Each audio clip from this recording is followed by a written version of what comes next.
Hello, Johnny from Eurogamer here, and today I'm going to be talking about Rainbow Six Siege, which is a bit worrying to be honest, because I'm terrible at team-based games.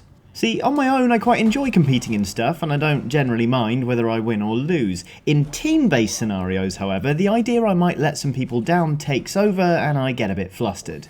I really like shooters, I'm just not very good when people are counting on me. So when I went to a hands-on event for Rainbow Six Siege recently, I arrived fairly convinced I was about to piss off a whole bunch of my peers. My nerves definitely weren't helped by the fact we were first shown a 7-minute tips video about all the tactical details we should bear in mind. Already making my apologies to the people I thought I'd be teamed up with, I sat down in front of a computer and was pleasantly surprised to find that for all of the emphasis on cooperative tactical play, Rainbow Six Siege actually has a really robust single player. I'm going to talk about it now because, as I've already said, I'm a write-off when it comes to team-based gameplay. Happily though, Ian's done plenty on that front, so if you want to watch more multiplayer-focused stuff, then you can click on any of the videos currently on screen. Lone Wolves, on the other hand, stick with me. Hello, so glad you decided to stay. Let's talk about scenarios.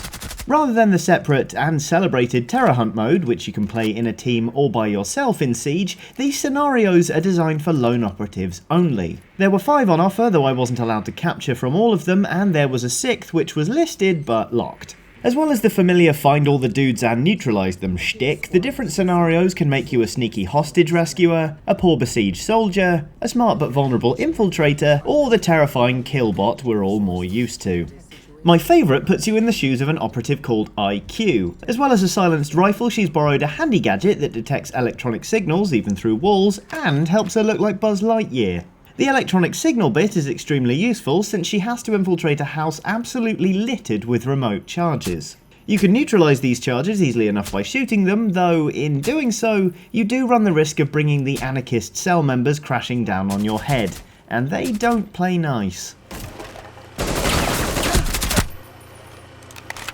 I should pause now to point out that in pretty much every scenario you get to control the zippy little remote cameras that have been so prevalent in Siege's marketing campaign. In these scenarios they become all the more important as you can't rely on team members to relay information to you. It's just you, the bad guys, and your surprisingly comical little droid. Look at him jump!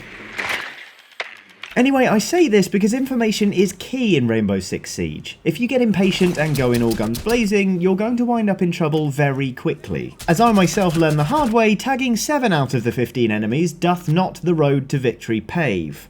What the hell? We have been eliminated.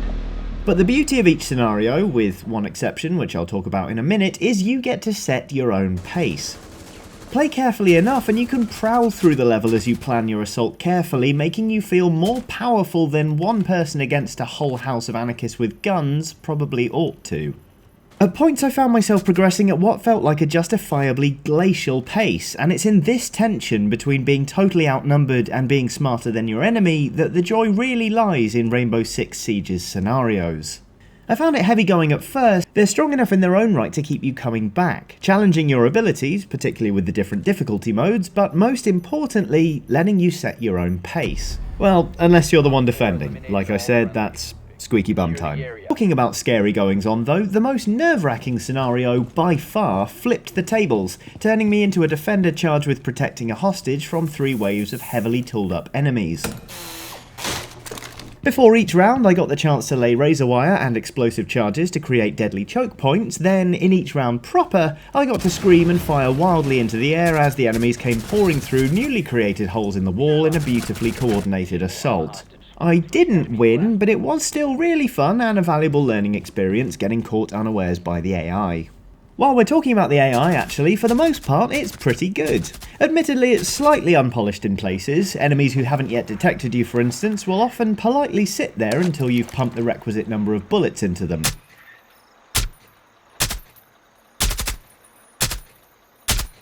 Hopefully that'll be ironed out, but either way the AI is definitely solid enough to make squeaky bum time out of the wave-based scenario.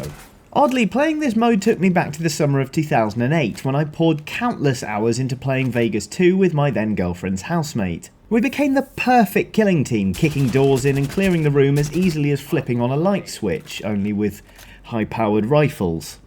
During my time in 2015 with this scenario, however, I finally got a taste of what it's like to be on the receiving end of those perfect breaches and infiltrations, because it was my corpse hitting the floor, not theirs. Looking at Rainbow Six Siege as a complete package, these scenarios are, of course, always going to play second fiddle to the PvP modes, which is fine. They're geared toward preparing you tactically, which is really useful. There's a lot of depth to Siege, and it's easy to be caught with your trousers down if you're not careful. In fact, as I discovered, it's easy to get caught with your trousers down even if you're being extremely careful. All friendlies have been eliminated. But the nice thing about these scenarios is they're more than just a tutorial. They're strong enough in their own right to keep you coming back, challenging your abilities, particularly with the different difficulty modes, but most importantly, letting you set your own pace. Well, unless you're the one defending. Like I said, that's squeaky bum time. Hostiles neutralized.